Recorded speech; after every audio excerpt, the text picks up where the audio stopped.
All right, people, good morning. Welcome to the video. As you guys saw at the start of this video, hit a strong new low weigh-in. 165s have been secured. 165.7, if I remember correctly, which is really nice. The last 2 weeks, my body's been pretty stubborn, touching 166s, but floating mostly around 167. So nice to see that drop.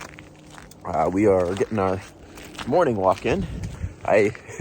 As I was getting ready to record this, I was like, man, most of my videos are either me in the gym, me in the kitchen, or me walking the dog. And to be honest, that is not only most of my life, but that's how I like to live. I'm a simple man. I don't need much.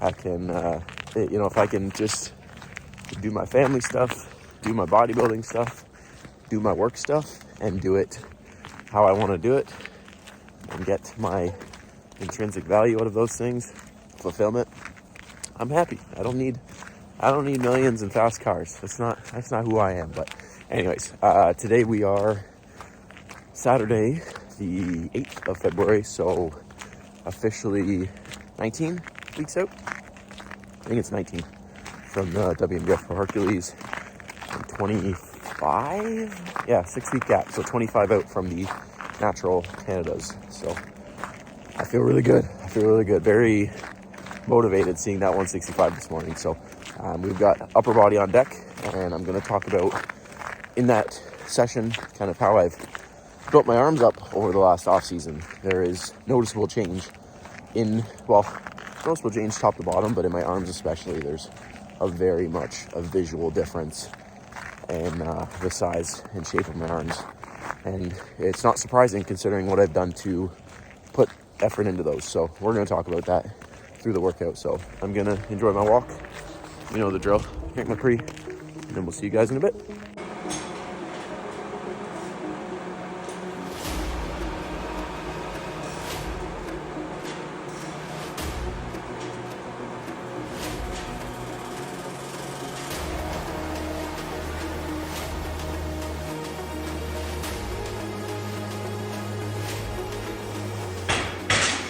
All right, so first thing that I know has contributed to my arms growing is the amount that I've trained them.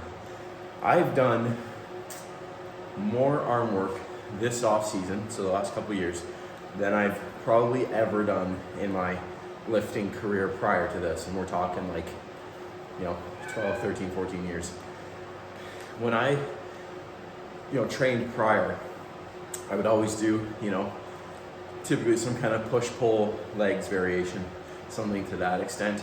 So push day, triceps are getting hit. Pull day, biceps are getting hit. Usually at the end, not with the most, not that it was slacking, but comparatively speaking, the intensity probably wasn't as good as, the start of the sessions. And movement-wise, I was probably only doing maybe 2-3 movements, a couple sets each.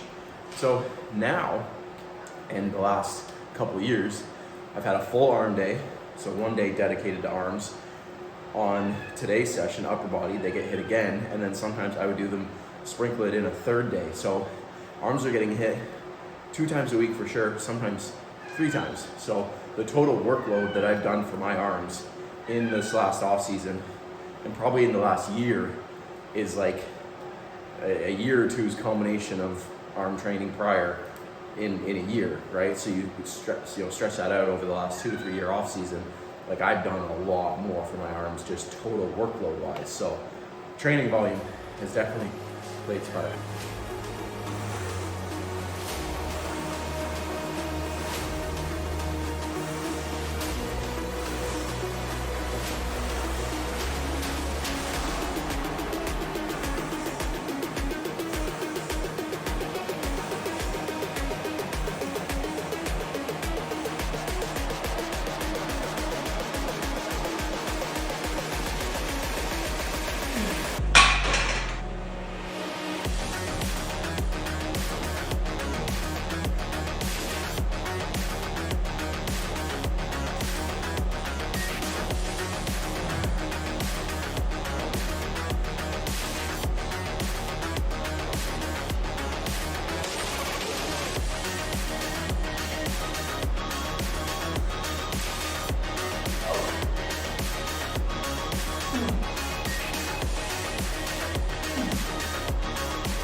So next thing that I definitely know has contributed to my arm training is exercise selection, making sure that I'm hitting the biceps and the triceps from a variety of different angles. So when we think about arm training, really it's just bending, right? You're either bending your elbow this way for your biceps or you're extending your elbow this way for triceps. The bigger variable is where we position our arm from the shoulder, right? So is it in front of us? Is it here? Is it here? Is it back here? Right? Is it here? All those things I've really utilized with my programming. So for biceps, for example, doing curls, elbow beside me, curls, elbows in front of me, curls with the elbows behind me. Same with triceps. Elbows here, elbows here, elbows here, right? So getting that different positioning, hitting each muscle, each head of the muscle from a different angle, and making sure that you're kind of checking all the boxes and not just like staying in one plane, right? Like if you're doing biceps, you do a cable curl this way and then you do a dumbbell curl this way or whatever. Elbow position doesn't change, so you're really kind of just doing the same movement to a certain degree, right? So for me, I've really taken the time to make sure with my programming, I'm doing 3 or 4 movements for biceps and triceps, and each of them trying to be in a different position to make sure I'm not leaving any gains on the table and hitting every fiber as best I can, right? So that's been something that prior I didn't think too much about, and it's paid off for sure. Definitely don't overlook elbow position when it comes to arm training.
And the last thing I want to touch on is rep ranges.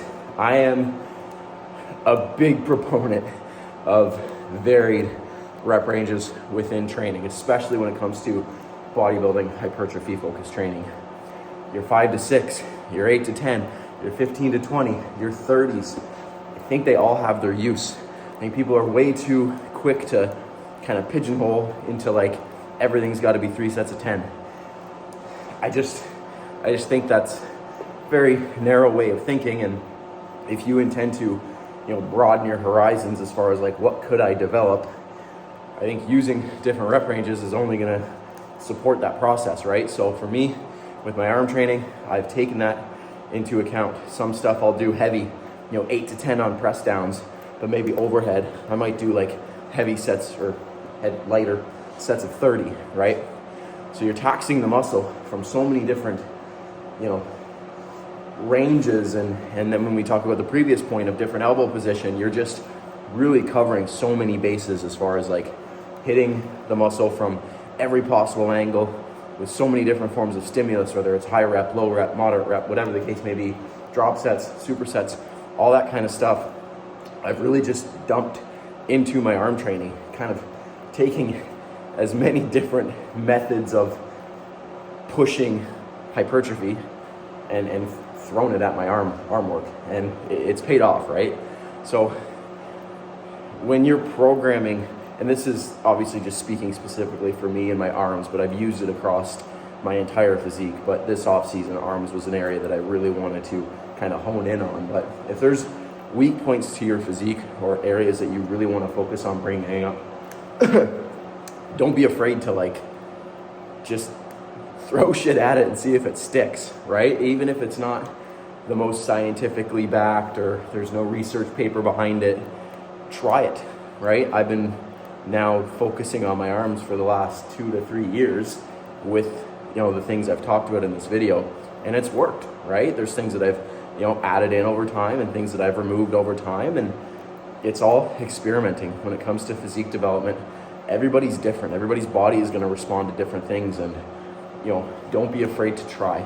Don't be afraid to just, if you have an idea, something you want to try in the gym, whether it's a certain exercise or a rep range or, you know, a style of training, don't be afraid to do it, right? Don't be afraid of, again, if it's not the most optimal or scientifically backed, because that stuff has its usage for sure, but there's definitely an art to just trying things that I think is a bit lost right now within the fitness industry as a whole. I think people are just a bit too focused on, is it proven, is it backed by science, which obviously we want to take into account, but don't forget that sometimes you just gotta try some shit. So yeah, there we go, 3 points. That's 3 things that I've done to build my arms up. I'm gonna get the rest of this workout done. If you guys enjoyed this video, I really hope you did. If you did, give it a like, subscribe, follow along. We're another week closer to the stage, and I will see you guys in the next one.